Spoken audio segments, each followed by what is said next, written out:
Well, if they're taking names and numbers, they're going to have a busy day tomorrow. Yeah, well, I'm telling you, it'll blow their supercomputers from here to kingdom come. Yeah. All right, we'll take. I have a specific question for you, Robbie, after the break, and please join us. If you have any questions out there, no question too big, no question too small. I learn from you listeners with the questions you ask and the brain trust that we have here. So don't be shy. 800-313-9443. We'll return with the Three Amigos. Z right after this.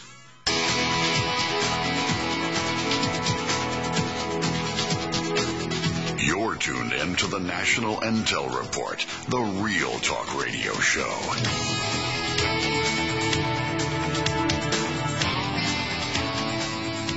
Here is an email that I received, and thank you, Vicki, for sending this. She said, I am unable to listen to your Tuesday show live. I listen off the archives. I haven't heard gold-based IRAs discussed in depth. I was lucky enough to retire in September at the age of 55. And bless you, my dear. I wished I could. And was able to close my 401k and get it all transferred into 5 IRAs at my credit union, $250,000 worth. She is blessed. Before the stock market tumbled in October, I listen to your shows and hear things about confiscation of IRAs, going off the dollar, hyperinflation, etc. We all have the basics covered, but now we want to make sure that our funds are covered as well. We have food, some physical gold, a veggie garden, self-defense, all covered, maybe not as well as we could, but probably better than some. It's still a work in progress. My question, truly how safe are gold-based IRAs where the gold is in a vault in New York City? Gold Star Trust sounded really good, based in the Southwest and all. However, the gold is in New York City. Are we better off leaving the money in a credit union IRA, cashing out and buying physical gold and taking the tax hit, or transferring into a gold-based IRA and praying that New York City doesn't disintegrate off the face of the earth? Also, if IRAs are confiscated, who's to say that the gold-based IRAs will be any safer? This is life's worth of savings. At this point in life, can never be recouped. If you can discuss this on Tuesday program with Robbie and Bob, I'd really appreciate it. Thanks, Vicki. How old is he? How old is who? Vicki is a female. Pardon me? Vicki is a female. She's 55. She's 55. 55. Well, my take on this and my answer to it has been, all of us three and others who are in our venue stay very close to what goes on in Washington. And I am of the feeling that if any kind of legislation gets out of subcommittee and into committee that would roll all retirement into Social Security or something like that, I would be recommending that people liquidate their IRAs and pay the tax and penalties if necessary to move the money, because you may darn well lose it. On the other hand, if those people, some people, feel strongly enough about that event happening, then they can go ahead and do it now. It's a hard call because we don't know how far it'll get and how long it will take. Well, yeah, but Bob, to be perfectly honest, if any legislation came out of Washington that threatened individual retirement accounts, forget about the Tea Party that's taking place tomorrow around the country. People will be marching on Washington with firearms.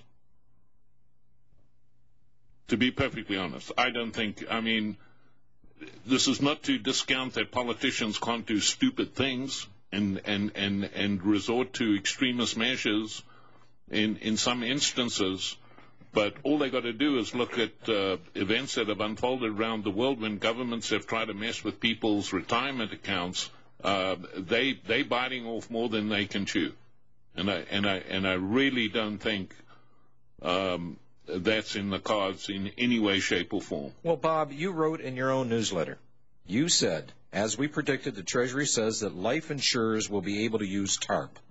As we forecast in January and February, the largest state and municipal pension plans lost 9% of their value, or $2 trillion. That followed 30% losses in 2008 of $900 billion. These retirement funds are about 50% funded.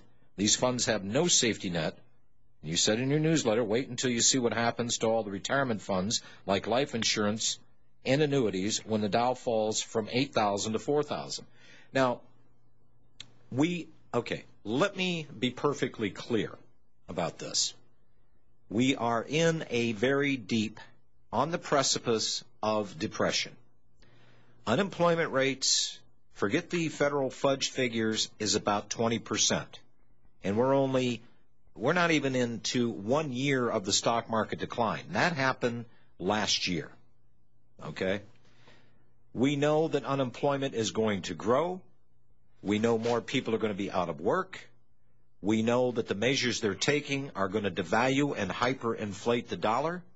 These are the given facts. Now, it doesn't take a rocket scientist to figure out if you've got people holding your money and it's depreciating at a rapid rate. Because, folks, I want you to consider what I'm about to tell you. When hyperinflation hits, you are not going to get a reprieve. You're not going to get an increase in your IRA holdings, the money that you have in a bank, any stocks, any bonds, anything else. In other words, there's not going to be any inflation protection in there whatsoever. So what's going to be coming out of your pocket at a very rapid rate? There is only one way that I know how to do this, and it is without exception. What has happened with the gold and silver markets? They have gone up. This has been the only protection, the only, let me say, insurance policy that is available to us. So if you want to live in your house and it ain't paid off, you don't want to pay an insurance premium, fine. Be careful with the open matches. If you want to drive in rush hour traffic at 80 miles an hour through Houston, Texas with no car insurance, that's okay too. But be prepared to not only lose what you've got, but you've also got to pay for somebody else and then face the state for your wrongdoing with not being able to afford car insurance. The bottom line is these are assets we're talking about. Now, we can't do anything about your house. We can't do anything about your car. But we can do something about protecting through insurance measures, the only true insurance measure we know of, to protect what remaining assets you have against inflation and hyperinflation. It is going to happen. Bob, anything I just said in error? No, but I think first of all, I don't see any uprising as Robbie calls it. I don't either, unfortunately. And I think the beasts have been given enough drugs so that they won't react. I say that figuratively, but if you have, as I said, any thought whatsoever that you think that sort of thing is going to become legislation, well, you get out now.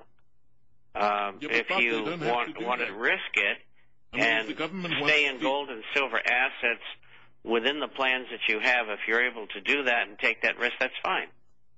No, I mean, the bottom line, if the government wants to decimate your retirement assets, all it's got to do is obviously change the value of the dollar. Well, and that's happening. They've already set the stage for that.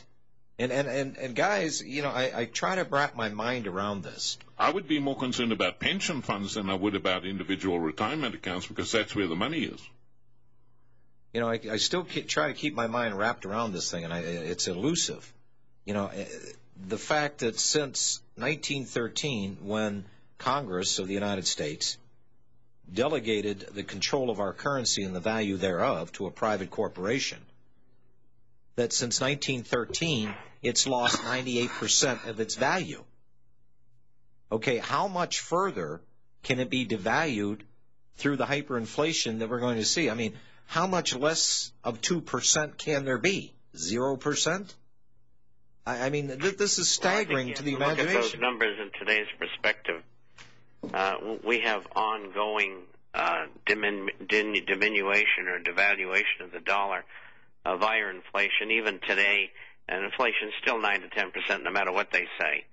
And that's going to get worse as soon as monetization clicks in. And they're still increasing money and credit by about 18%. So it hasn't gone away. It's been going on for 5 years just in this time frame. And so, what have we lost in the last 5 years? We've probably lost 1/3 of our buying power, if not more. And so, that's a given. It's ongoing until inflation collapses, and that will collapse when they want it to. And this is what they report.